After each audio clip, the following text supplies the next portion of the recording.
So before we get carried away, let's read our Bibles now. Folks haven't been reading their Bible. Which brings me to my second point. Democracy demands that the religiously motivated translate their concerns into universal rather than religion-specific values. What do I mean by this? It requires that their proposals be subject to argument and amenable to reason.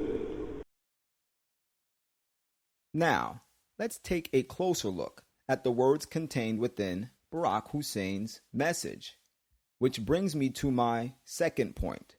Democracy demands that the religiously motivated translate their concerns into the universal rather than religion-specific values. What do I mean by this?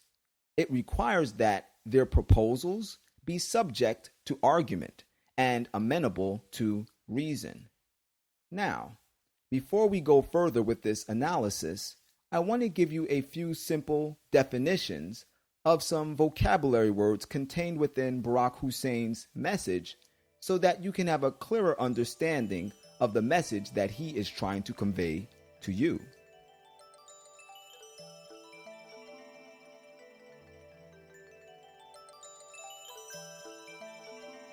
Let's start with the word religious.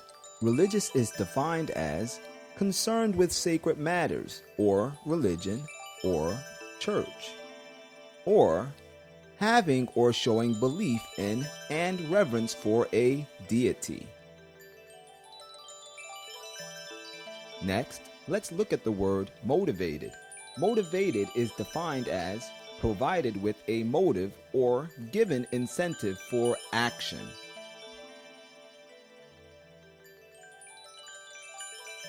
My personal favorite, universal. Universal in the sense of logic is a proposition that asserts something of all members of a class. In linguistics, it is a grammatical rule or other linguistic feature that is found in all languages, or cosmopolitan, of worldwide scope or applicability, or behavioral convention or pattern characteristic of all members of a particular culture or of all human beings.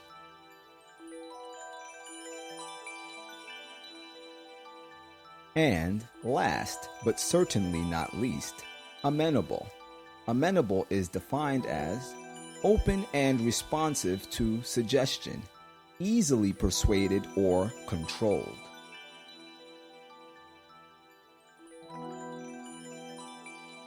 Now, with these insightful definitions fresh in our minds, let's revisit President Barack Hussein Obama's sermon/political address and see if they don't help shed some light on what exactly it is that Mr. Obama is trying to teach us.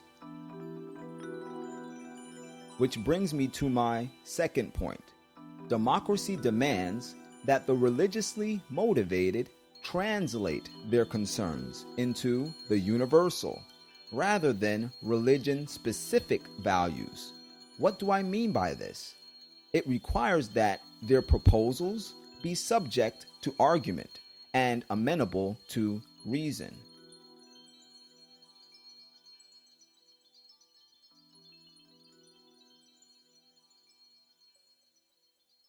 Now, let's apply the insightful definitions of the vocabulary words that we were looking at earlier, and we'll see how they can help us gain a clearer understanding of what exactly it was that President Barack Hussein Obama was preaching. Which brings me to my second point. Democracy demands that the religiously motivated Translation: democracy demands that the incentive or reason that influences the actions or conduct of those who have a sacred reverence for God translate their concerns into universal rather than religion-specific values. Translation: should convert their present incentives or reasons that influence their actions and conduct, which are expressions of their sacred reverence for God, into a system of values that can accommodate the values of every nation every culture, every faith, as well as those that reject faith. Rather than cling to those values which make you peculiar and that have been clearly defined by the God which you hold sacred and reverence. What do I mean by this? It requires that their proposals be subject to argument and amenable to reason.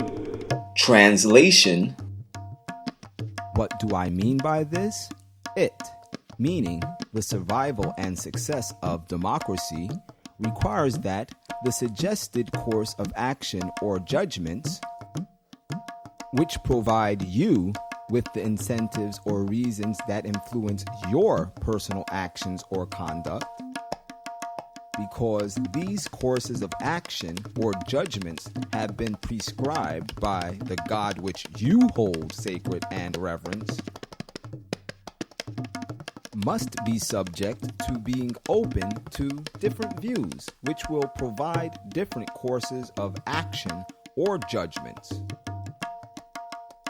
from those defined by the God which you hold sacred and reverence, and that your adherence to the judgments or the laws of your God be easily persuaded and even controlled by the human reason, i.e. Illuminism, i.e. the commandments of men.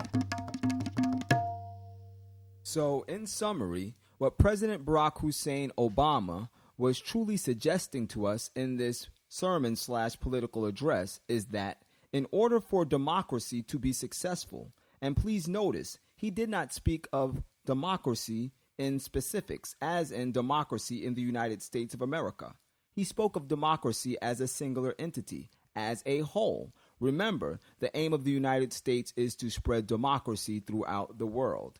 Hence, what President Barack Hussein Obama was truly saying is that in order for global democracy to be successful, or in order for a new world order to be successful, people of all religions, all faiths, especially those that are Christians, must be easily persuaded and even controlled by human reason. Human reason, which the ideology of Illuminism sees itself as the representative of. Illuminism, which was placed into a working format in more modern times by the Jesuit order. These are the principles that he says should control those who are of faith, and that they should not allow themselves to be governed by their conscience towards their God and find themselves in such strict allegiance to the commands of the one whom they hold sacred and reverence. And what group do you think will be at the forefront to help promote this blasphemous nonsense? My friends, you are free. You are free to respect and appreciate the authority of the government that God gives to you. Honor the King.